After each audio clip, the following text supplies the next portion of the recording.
हैं और इतने आइवरी टावर्स में बैठे हैं कि हम अपनी सहचरी को, अपने संग रहने वाले एक ह्यूमन इंडिविजुअल को उसकी बायोलॉजिकल नीड्स के हिसाब से हम अपने स्ट्रक्चर्स को मॉडिफाई नहीं करते।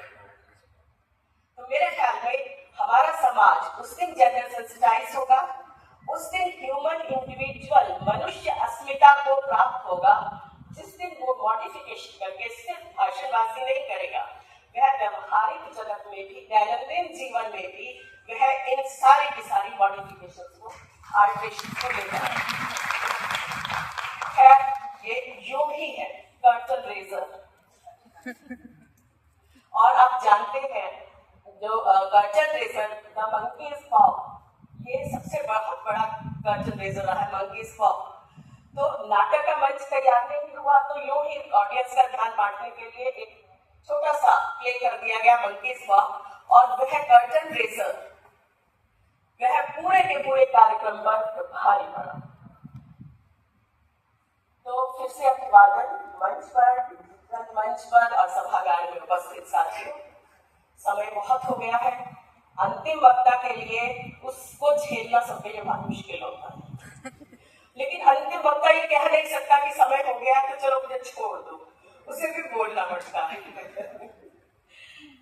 तो मैं सबसे पहले तो वीर भारत जी को शुभकामनाएं दूंगी, स्वास्थ्य लाभ की, और मैं बहुत उम्मीद से, बेसब्री से उनके सक्रिय रचनात्मक आलोचना जीवन की कामना करती हूँ कि हम प्रेम से कैनक पुस्तकें पढ़ें, प्रतिमानक पुस्तकें पढ़ें, उनकी लेखनी से वो आए और हमारी आलोचना को समृद्ध करें।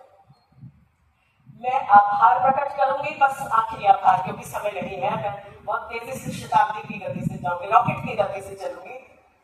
रीता रानी को और सूर्य बहादुर जी को, जिन्होंने ये एक बहुत शानदार विचार रचन गोष्ठी का आयोजन किया। मैं किसी भी वक्ता का नाम लेकर एक परंपरागत अध्यक्षीय वक्तव्य की तरह नहीं कहूंगी कि ये अच्छा बोला। दरअसल स्त्रियां परंपरा भंजक होती है, और मैं उस पांडित्यपूर्ण वर्चस्ववादी अध्यक्षीय परंपरा का पालन नहीं करूंगी। लोकतांत्रिक चेतना, नागरिक चेतना, वह हमें हाशिए पर फेंकी गई अस्मिताओं के प्रति संवेदनशील बनाती है, अन्यथा हमारा पूरा डिस्कोर्स चाहिएवाद में रिड्यूस हो जाता है या अपनी अपेक्षाओं को लाठी बनाकर दूसरों को पीछे लगा रहता है। मुझे वीर भारत तलवार जी की इसी दृष्टि पर नवजागरण के संबंध में बोलने के लिए रीता जी ने कहा, और निश्चित रूप से रस्साकशी उनकी प्रतिमानक पुस्तक है।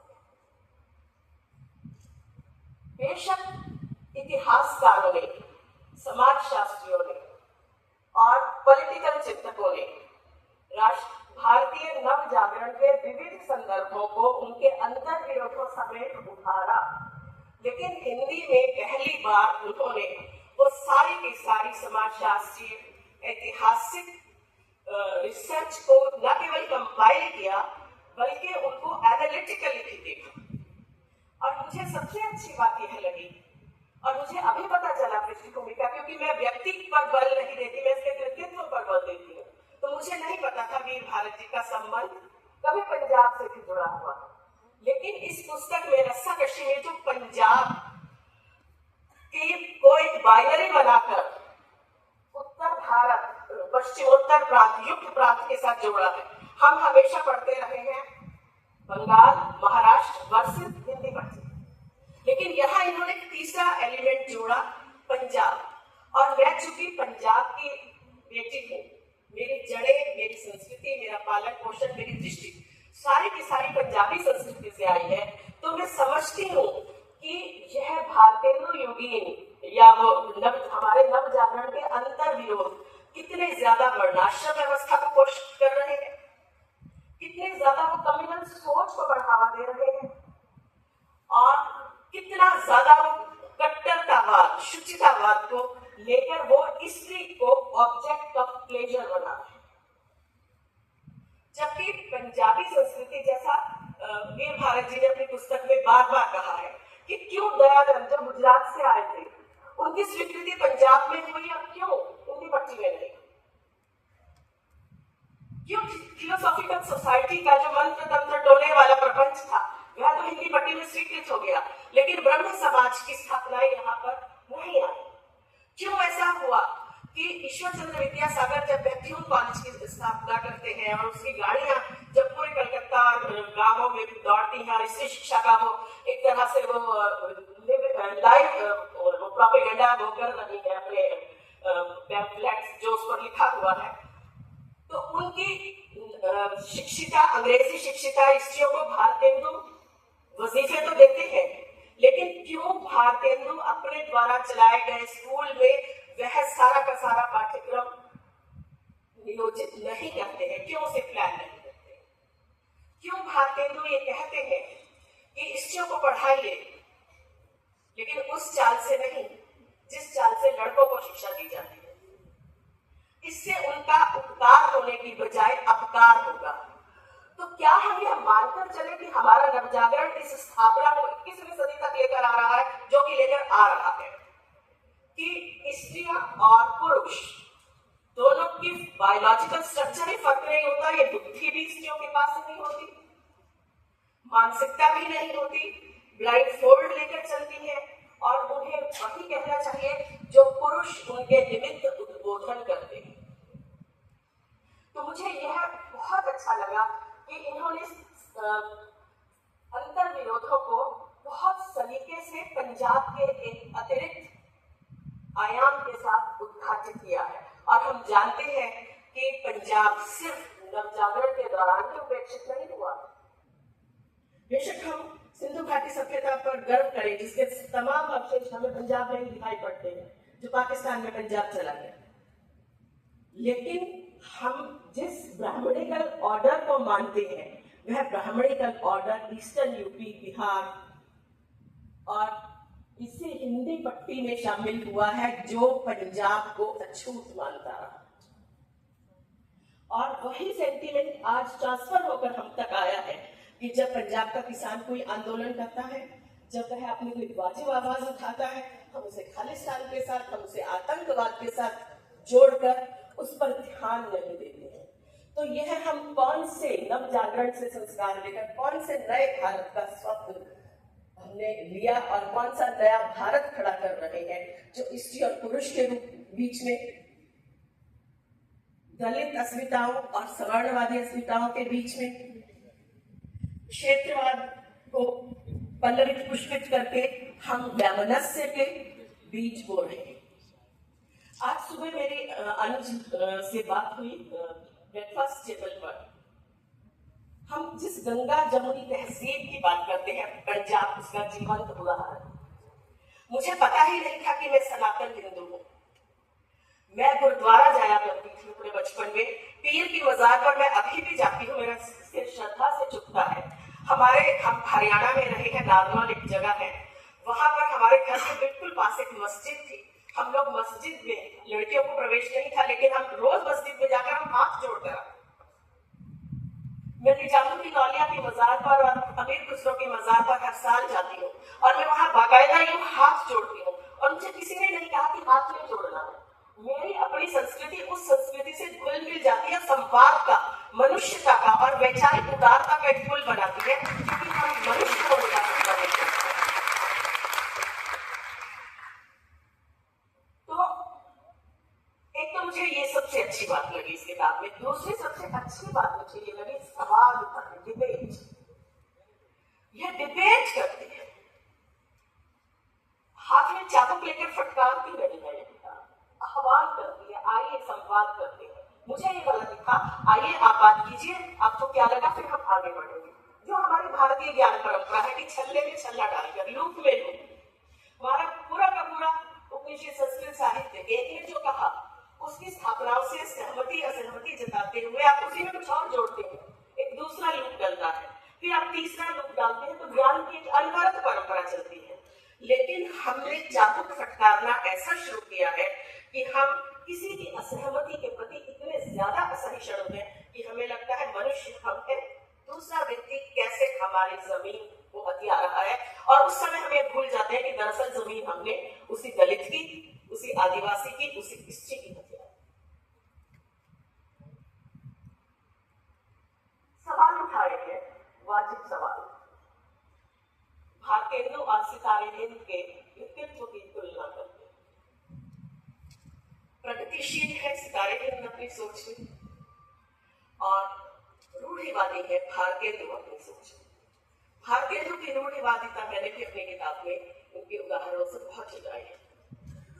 शिक्षा के बारे में बताया, भारतेंदु मजाक उड़ाते हैं, एक मुशायरे का आयोजन करते हैं और मुशायरा चल रहा है और उनका वाकई एक लाइन कूद कर आती है और वो कहती है, पढ़ाए नहीं देते हो, लिखाए नहीं देते हो, सैया फिरंगन बनाए नहीं देते हो।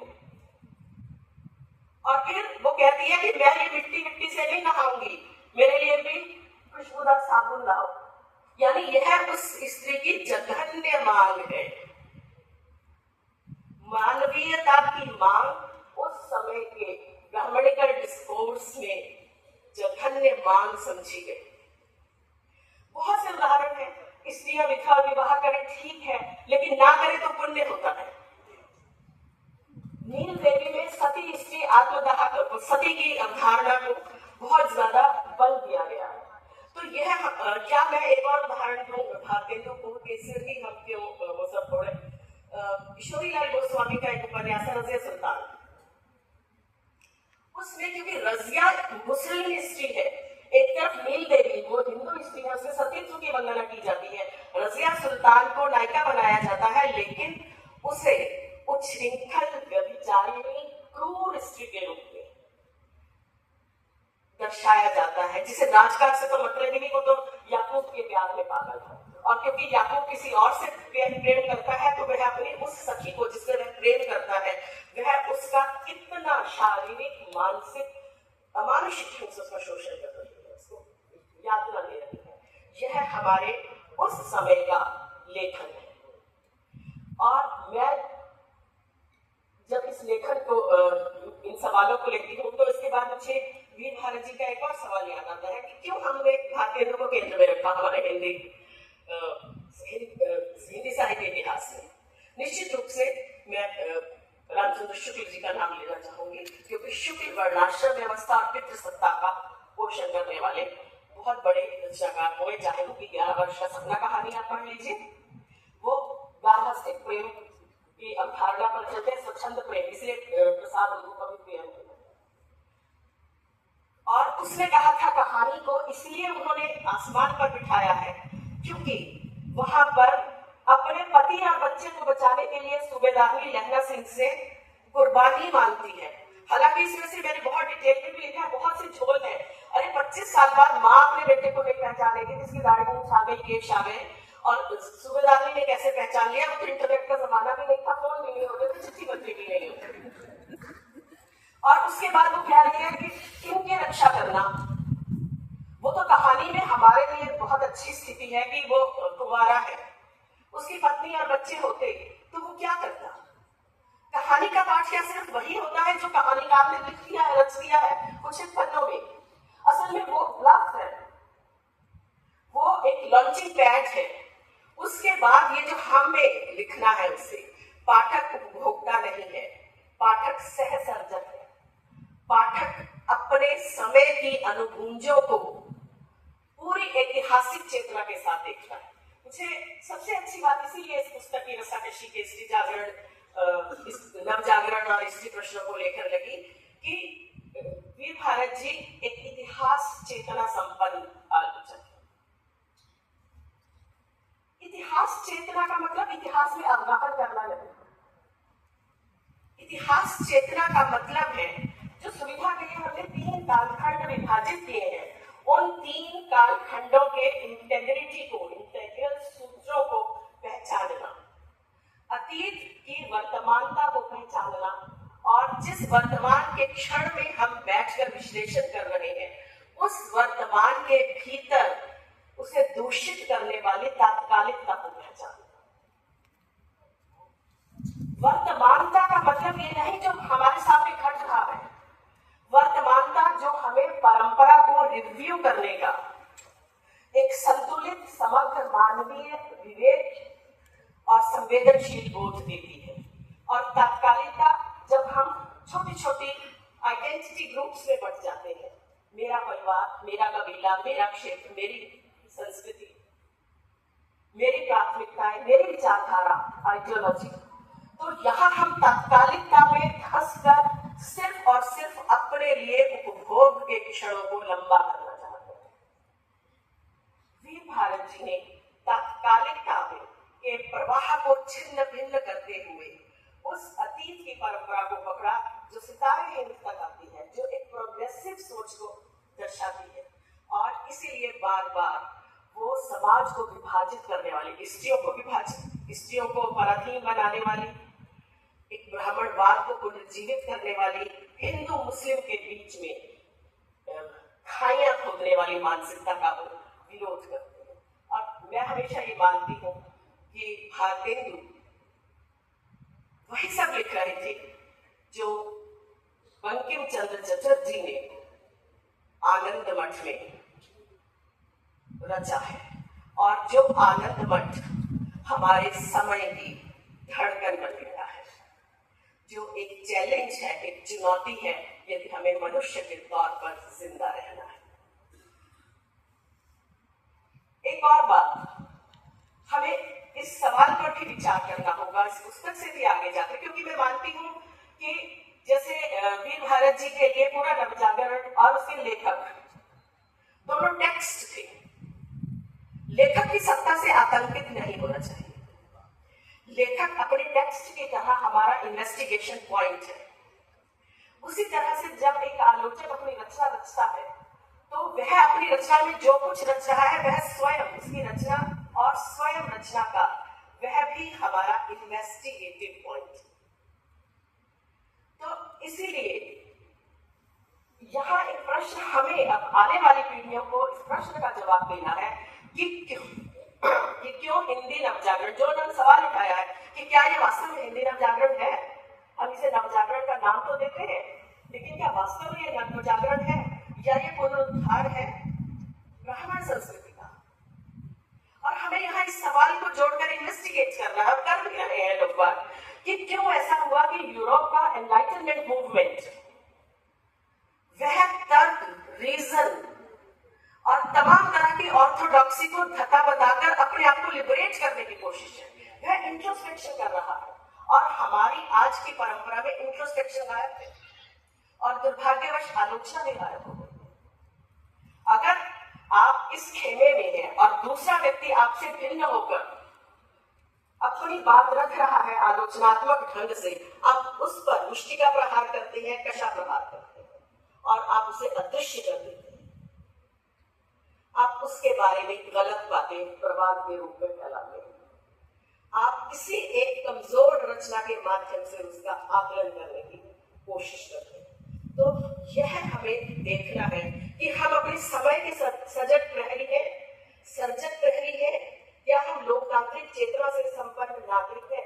नव जागरण पर जब हम बात कर रहे हैं तो इन सवालों को लेकर आना है, और साथ ही इन सवालों को भी लेकर आना है कि यदि उस समय रेप हो रहे थे, यदि उस समय स्त्रियों का शोषण किया जा रहा था, आज स्त्रियों की शिक्षा को अलग तरह से परिभाषित किया जा रहा था, आज 100 साल बाद, 125 साल बाद स्थिति में क्या कोई रिमार्केबल चेंज आया है? स्थिति में क्या जर्रा भर भी चेंज आया है? सिर्फ ऊपरी चमक दमक बदलने से कुछ नहीं होता। क्यों ऐसा हुआ कि बंग महिला तो सामने आए, उनका बंग महिला नाम से ही उनका सृजन हमारे सामने हमेशा परोसा जाता रहा, लेकिन क्यों सीमंतनी उपदेश को अलक्षित कर दिया गया, जिसे कि डॉक्टर धर्मवीर ने खोजा? यह प्रश्न क्यों हमारे लिए चिंता का विषय या बेचैनी का विषय, इंट्रोस्पेक्शन का विषय नहीं बनता है? क्या एक ही सीमंतनी उपदेश विलुप्त की गई है? क्या पता कितनी सीमंतनी उपदेश विलुप्त की गई हो? हम उपदेश स्त्रियों को किस बात का देते हैं फिर? क्यों विलुप्त किया? क्योंकि उसने बताया स्त्री ऐसा सोचती है, उसने बताया कि ईश्वर तेरे पास भी हम फरियाद करने नहीं आएंगे, तू भी है तो मर्द जात। सुनेगा तो उसी की। हम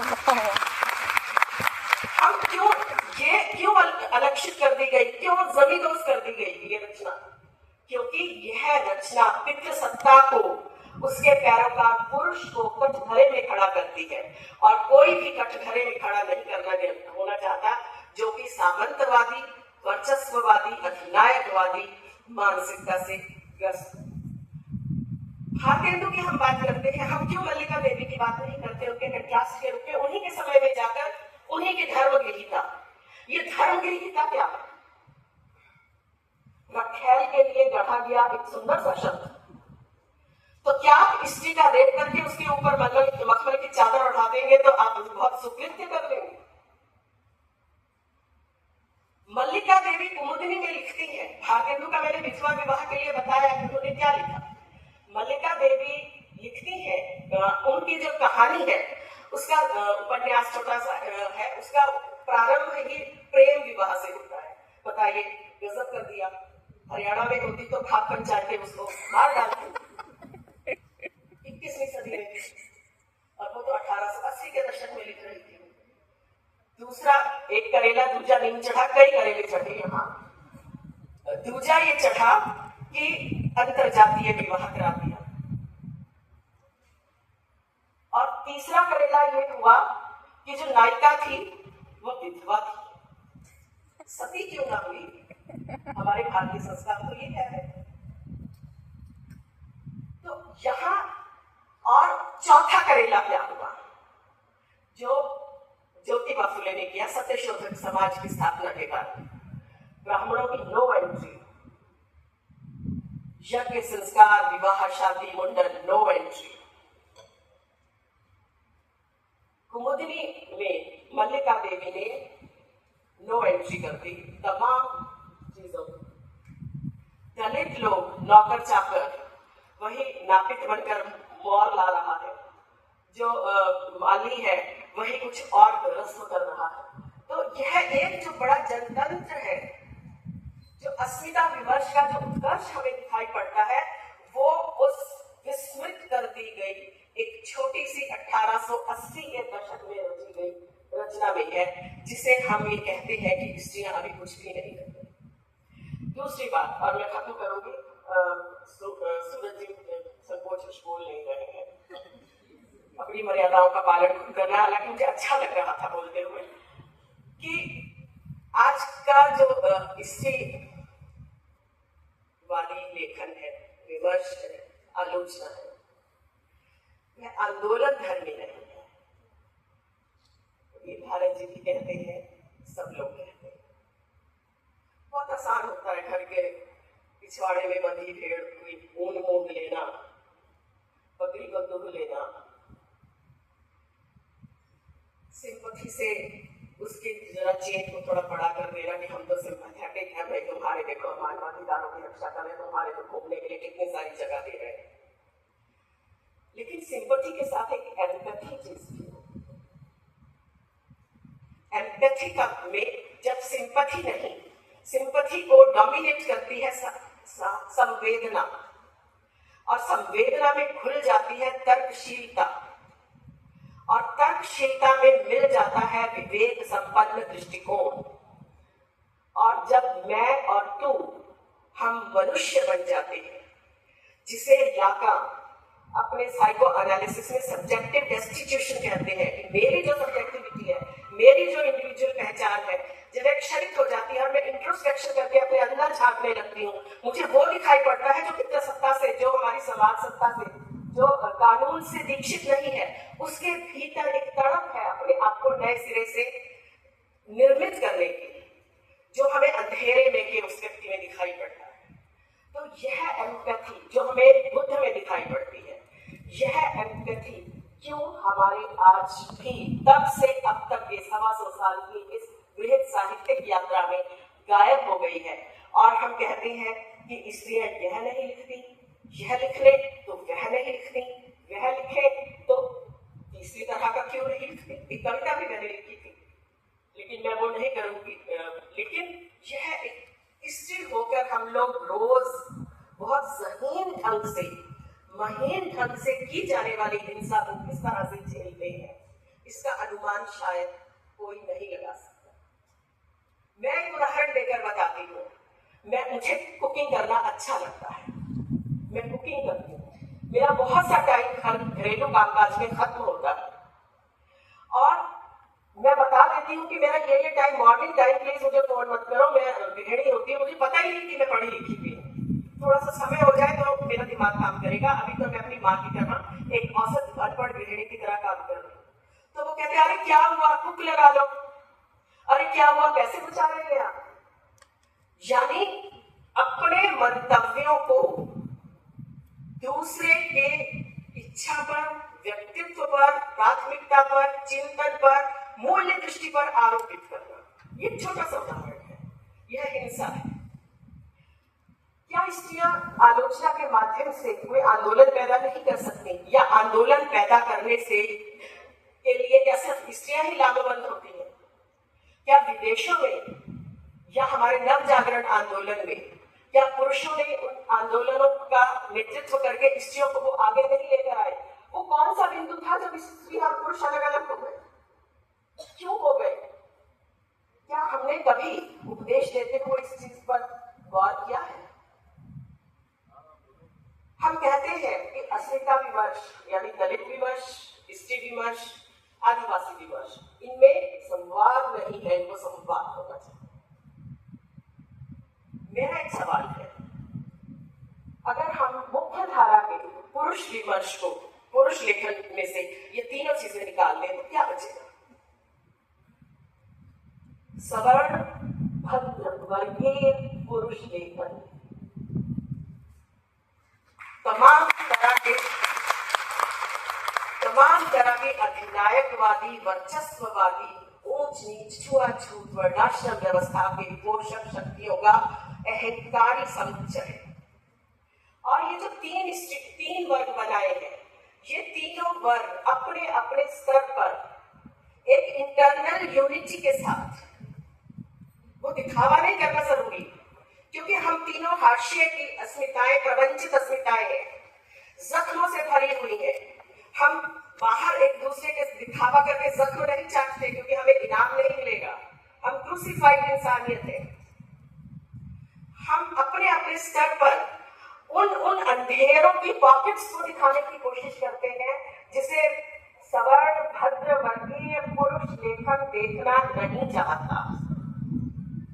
हमारा कोऑर्डिनेशन, हमारा सिंक एक दूसरे से मिला हुआ है। हम तीनों मिलकर एक संगठन है।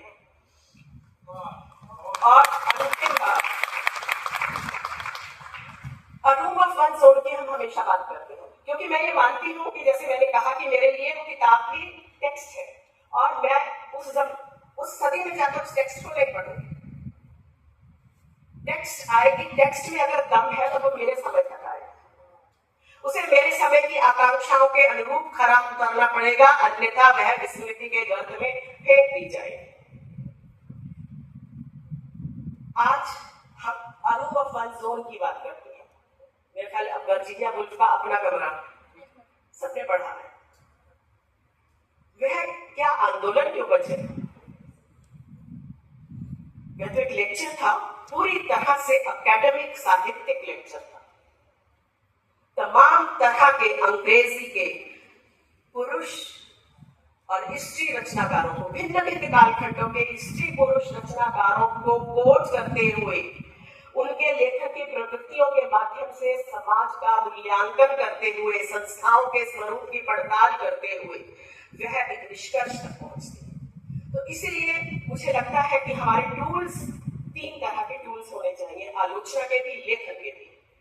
एक इतिहास दृष्टि, जिसमें हमें वर्तमानता और तात्कालिकता के अंतर को स्पष्ट करना है। दूसरा, मैं लाका को और लाका के विश्लेषण को आगे बढ़ाकर जो फ्रेंच फेमिनिस्ट हेलेन सिक्सू हो या इरिगरे हो या जूलिया क्रिस्तेवा, इन लोगों ने रचनाओं के माध्यम से अपनी अपनी स्थापना की। यह हमारी परंपरा नहीं है, पूरी की पूरी ग्लोबल परंपरा। आप साहित्य के माध्यम से देते हैं, साहित्य कृतियों के अनुशीलन के माध्यम से। हम एमए में ऑब्जेक्टिव कोरिलेटिव का सिद्धांत खूब पढ़ाते हैं, बच्चों ने सबने पढ़ा है। टीएस इलियट का ऑब्जेक्टिव कोरिलेटिव या परंपरा का सिद्धांत, ये दोनों उन्होंने एक छोटा सा 4 लेख है, हेमलेट में शेक्सपियर कहां कहां कैसे चूक गए, हेमलेट की कैरेक्टराइजेशन में उनके क्या द्वंद्व थे, वो कहां फंसे कहां रहे, उसके माध्यम से उन्होंने ऑब्जेक्टिव कोरिलेटिव का एक पंक्ति में सिद्धांत दिया है। इवेंश वाल्टर जब अपनी एक किताब लिखती है, इंक्वायरी, इसका एग्जैक्ट नाम मैं बताती हूँ, अ लिटरेचर ऑफ देयर ओन, तब वह अपने समय और अपने से पूर्ववर्तियों की रचनाओं का अनुशीलन करके स्त्री द्वेष, मिसोजिनिस्ट तत्वों को ढूंढते हुए यह बताती है कि हमारी तमाम संस्थाएं किस तरह से मिसोजिनिस्ट है, किस तरह से मिसोजिनिस्ट पुरुष वर्चस्व के यानी पैट्रियार्की के चंगुल में फंसी हुई है, और कैसे स्त्रियों को लिबरेट होकर, अपने आप को लिबरेट करके अपने स्तर पर संगठित होकर, सिर्फ संगठन से नहीं होगा, आपको व्यक्ति एक इंडिविजुअल के तौर पर भी आपको अपनी एक जोरदार उपस्थिति दर्ज करानी होगी। या जब मैं इरिगरे का एक छोटा सा लेख पढ़ती हूँ, लुकिंग एलिस यानी एलिस इन वंडरलैंड वाली एलिस, जिसे हमने बचपन में खूब पढ़ा है, खूब सराहा है। Looking Alice through the looking glass, एक एलिस है, लेकिन आप वो उसके शीशे के परे जाकर एक अलग दृष्टिकोण बदलते ही जब आप एलिस को देखते हैं, एलिस यानी स्त्री जाति, तो किस तरह से उससे दिए जाने वाले दुष्वप्न जख्मों को भी समझते हैं और उसकी फ्लाइट्स को भी समझते हैं। स्त्री लेखन, चाहे वह आलोचनात्मक लेखन हो पूरे विश्व का, चाहे वह सृजनात्मक लेखन हो, चाहे किसी भी फॉर्म में आंदोलन धर्मी साहित्य हो, वह स्त्री की फ्लाइट्स को, a woman with a wing. अब ये देखिए कि हमारे यहाँ वहां लाफ ऑफ मेडुसा, हेलेन सिक्सू का जो निबंध है वह ग्लोबल लेवल पर बहुत प्रसिद्ध है। मेडुसा तो राक्षसी थी, जिसे थी तो वो एक सुंदर औरत। मुझे लगता है कि मैं मेडुसा की थोड़ी सी कहानी बता दूं, ये एक माइथोलॉजिकल कैरेक्टर है, फिर मैं अपने यहाँ के माइथोलॉजिकल कैरेक्टर की बात करके समाप्त करूंगी कि हम क्यों और कहां पिछड़ जाते हैं। मैं इस सवाल को इन्वेस्टिगेट करना चाहती हूँ। मेडुसा वहां एक क्वीन एथेंस थी, उसके राज्य में एक मंदिर था, उसकी वो पुरोहित थी, उसकी रक्षा वो करती, वहां रहती थी, एक अति खूबसूरत स्त्री। और एक दिन एक व्यक्ति आया, उसका नाम था, और उसने उसको रेप किया। निश्चित रूप से यह मर्दवादी अधिकार है जो सामंत व ब्राह्मण वर्णाश्रम व्यवस्था के दस्तता पुरुषों को देती है, जो आज भी चल रहे हैं और हम उससे निर्वेक्ष हो गए। तो जब उसे ये दिया गया और फिर उसके बाद उसने कहा कि देखो वो कितनी बदजात औरत है, उसने मुझे ये गलीज काम करने को कहा, मैं तो चाहता ही नहीं था। और उसे एथेंस ने शाप देकर राक्षसी क्रूर बना दिया।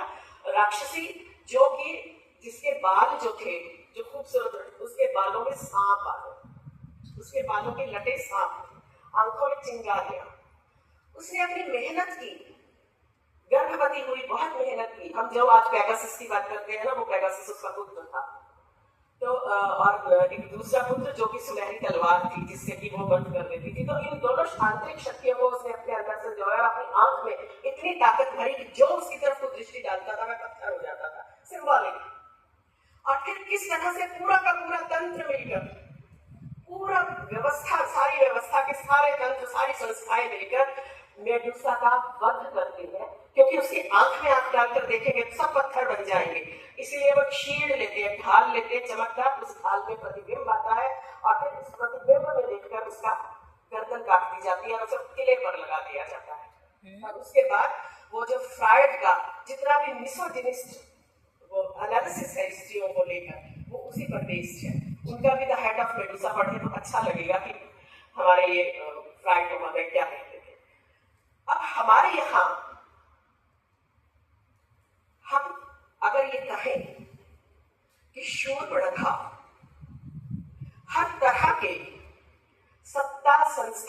की निरंकुशता की, अमानुषिकता की शिकार हुई है। और वह एक गहरा सवाल हमारे सामने रखती है कि हम रूढ़ छवियों में अपने चिंतन को, अपनी दृष्टि को, अपनी मौलिकता को, अपने होने को बांधकर कब तक हम चबाए गए, सदियों द्वारा चबाए गए पान को बार बार चुगलाते रहें। हम पान का नया बीड़ा क्यों नहीं खरीद सकते?